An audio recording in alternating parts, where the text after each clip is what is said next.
नमस्कार दोस्तों, स्वागत है आपका। आज जो हम कहानी देखने वाले हैं दोस्तों, वो एक सच्ची कहानी है। ये जिस किताब से ली गई है उसका नाम है मिरेकल हैपन्स। और ये जिस लड़की की कहानी है दोस्तों, उसका नाम है स्टेला।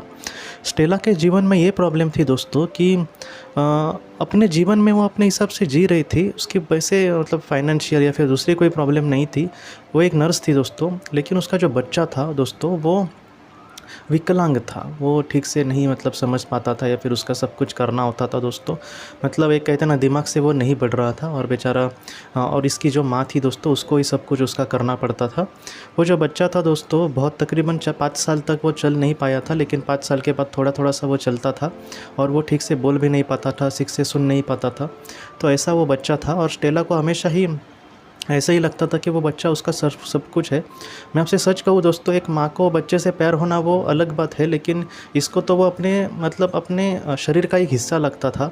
वो बच्चा ही उसके लिए सब कुछ था दोस्तों। उस पर बहुत सारा उसके ऑपरेशंस वगैरह भी हुए थे और स्टेला ने यही कहा है कि वो हमेशा मेरे नज़रों के सामने मुझे चाहिए था, या फिर वो अगर किसी अस्पताल में वगैरह उसको लेकर गई, फिर भी उसको ये लगता था कि मेरी आंखों के सामने उसका ट्रीटमेंट होना चाहिए। और ये खुद नर्स थी दोस्तों। और उसने ये कहा है दोस्तों कि पहले जब उसको ना तकरीबन हफ्ते में 4 से 5 बार अस्पताल में लेकर जाना ही पड़ता था। वो इतना बीमार रहता था बेचारा। उसने ये सोचा कि मैं अपना पास्ट लाइफ रिग्रेशन करवाती हूँ। जब पास्ट लाइफ रिग्रेशन में वो चली गई दोस्तों, तब उसने ये देखा कि एक जन्म में बहुत ही पुराना वो समय था और उसमें वो बैलगाड़ी जो होती है उससे जा रही थी दोस्तों, अपने बच्चे के साथ। उस जन्म में उसका जो बच्चा था दोस्तों, वो तकरीबन 1.5 से 2 साल ही था। 1.5 से 2 साल का वो बच्चा था। और वो बैलगाड़ी में क्या हुआ दोस्तों, अचानक क्या क्या हुआ कुछ पता नहीं है। एक गड्ढे में ऐसा उसका जो व्हील था वो गया और वो जो बच्चा था दोस्तों वो नीचे गिर गया। और वो जो व्हील होता है, जो पहिया होता है बैलगाड़ी का, उसके नीचे वो बेचारा बच्चा आ गया दोस्तों। और ये बहुत ही डरी इन सारी चीज़ों से। वो जो रोंगटे थे दोस्तों, वो अभी भी उसके खड़े हो गए कि कैसे उस पल में वो सारी चीज़ें हुई होगी उसके बेटे के साथ। और सारे लोगों ने वगैरह वो पहिया किसी तरह से निकाला और उस बच्चे को निकाला। और ये चाहती थी कि बच्चे को ऐसे लिपटे अपने गोद में, लेकिन उन लोगों को पता था कि ऐसे वक्त में अब उसको अस्पताल में लेकर जाने की ज़्यादा ज़रूरत है। और ये बेचारी वहाँ पर ही डरी सहमी बैठी रही। उसको कुछ भी सूझ नहीं रहा था उस वक्त, लेकिन जो लोग थे उन्होंने बहुत हेल्प की और उसको एक पास के अस्पताल में लेकर गए। और बाद में जब ये अस्पताल में गई दोस्तों, तब इसने ये देखा कि जो उसका बेटा था उस पर उपचार वगैरह चल रहे थे, उसको चिकित्सा उसकी हो रही थी, लेकिन ये बहुत ही डर रही थी। इसको ऐसा ही लग रहा था दोस्तों बार बार कि वो बच्चा हमेशा मेरे साथ होना चाहिए, मैं उसकी देखभाल कर सकती हूँ, मैं उसका ये लिए सब कुछ कर सकती हूँ। एक बार मुझे उसको एक बार मेरे सामने उसको लाए या फिर मेरी गोद में उसको बिठाए। इसके मन में यही सारी बातें आ रही थी। लेकिन जो उसको लगा था दोस्तों, वो बहुत ही ज़्यादा ज़ख्मी हुआ था इन सारी चीज़ों से, उस एक्सीडेंट से। तो इस वजह से वो जो बच्चा था उस जन्म का दोस्तों, वो इस दुनिया से चला गया। और वो जब चला गया दोस्तों, तभी भी इसके मन में यही आ रहा था कि मैं उसके लिए कुछ करती, मैं उसको ज़रूर ठीक करती, या फिर वो मेरे साथ जीना चाहिए था। तो ये जो मन की जो अवस्था है दोस्तों, या फिर ये जो पुकार है कि मैं अपने बेटे के साथ रहना चाहती हूँ या फिर मैं उसका सब कुछ कर सकती हूँ, बस आप उसको मैं एक बार मेरे साथ जीने दो।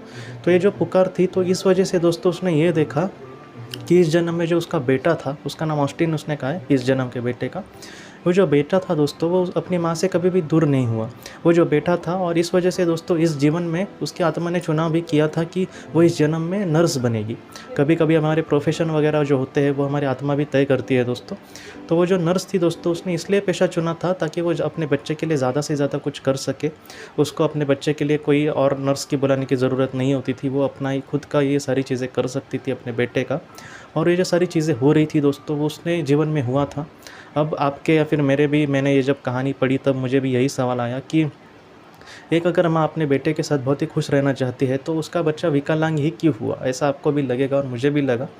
उसका जवाब ये है दोस्तों कि सेवा धर्म जो है दोस्तों, वो बहुत ही बड़ी चीज़ है। हमारे शास्त्रों में भी बहुत बार सेवा का महत्व कहा है कि आप गुरु की सेवा करना, आप अपने माता पिता की सेवा करना, आप जो हमारे गुरु जी है या फिर हमारे जो ऐसे लोग जो हमें बहुत बड़ा ज्ञान देते हैं, या फिर जो हमारे वडीलधारी जो बड़े लोग हैं, उनको हमेशा हमें सेवा करनी होगी। क्यों ऐसे कहा जाता है दोस्तों?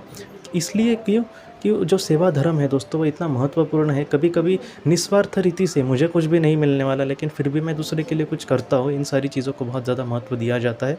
स्टेला के आत्मा के विकास के लिए भी ये महत्वपूर्ण चीज़ थी कि वो किसी की सेवा करे और एक स्तर आगे जाए। ये उसकी ज़रूरत भी थी और इसकी इच्छा क्या थी कि अपना बेटा उसके सामने साथ रहे।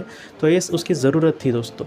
तो इन सारी चीज़ों के वजह से दोस्तों जो उसके जीवन में इस जीवन में जो घट रहा था तो वो इस वजह से था। तो इस वजह से दोस्तों उसके इस जीवन में उसका जो बेटा था उससे दूर नहीं होता था, या फिर वो हमेशा उसके साथ होती थी, और अब उसमें तो भी थोड़े थोड़े सुधार होते रहते थे और इस तरह से वो अपनी ज़िंदगी जी रही थी दोस्तों। लेकिन वो अपनी ज़िंदगी में कभी भी उसने नहीं सोचा कि मैं दुखी हूँ या फिर मेरा बेटे का सब कुछ मुझे करना पड़ रहा है, वो ठीक से अगर नहीं कल बना तो मेरी ज़िंदगी, ऐसा कभी भी नहीं सोचा। उसने यही सोचा कि जितना हो सके मैं उसके लिए ज़्यादा से ज़्यादा करने की कोशिश करूँगी और ज़िंदगी में आगे बढ़ूँगी। आज की इस कहानी को लेकर दोस्तों आपके अगर कोई भी सवाल हो तो आप ज़रूर पूछें, जितना हो सके मैं आपको उसका जवाब देने की कोशिश करूँगा। हम अपनी अगली वीडियो में मिलते हैं। आप अपना अपने परिवार का ख्याल रखना। आपका बहुत बहुत शुक्रिया। ज़िंदगी की रोशनी ये संस्था ऐसे लोगों के लिए काम करती है जिन्होंने किसी अपने को खोया है या फिर जो लोग अपनी ज़िंदगी में बहुत ही ज़्यादा दुखी है। जो लोग इस संस्था से जुड़ते हैं उनको तकरीबन 50 किताबें भेजी जाएगी उनके व्हाट्सएप पर या फिर ईमेल पर। ये किताबें आत्मलोक या फिर मौत के बाद हमारे साथ क्या होता है, इन सारी चीज़ों की आपको पूरी तरह से जानकारी देगी। और इसके साथ साथ आपको एक पास्ट लाइफ रिग्रेशन थेरेपी की ऑडियो भी भेजी जाएगी। इस ऑडियो की मदद से आप घर बैठे अपनी पास्ट लाइफ रिग्रेशन करने की कोशिश कर सकते हो। बहुत लोग पास्ट लाइफ रिग्रेशन थेरेपिस्ट के पास किसी कारण के वश नहीं जा सकते, तो ऐसे लोगों के लिए मदद के लिए ये ऑडियो तैयार की गई है। तो आप ज़रूर इस संस्था से जुड़े। इस संस्था से जुड़ने के लिए सामने जो व्हाट्सएप का नंबर दिया है आप कृपया उस पर संपर्क करें। आपका बहुत बहुत शुक्रिया।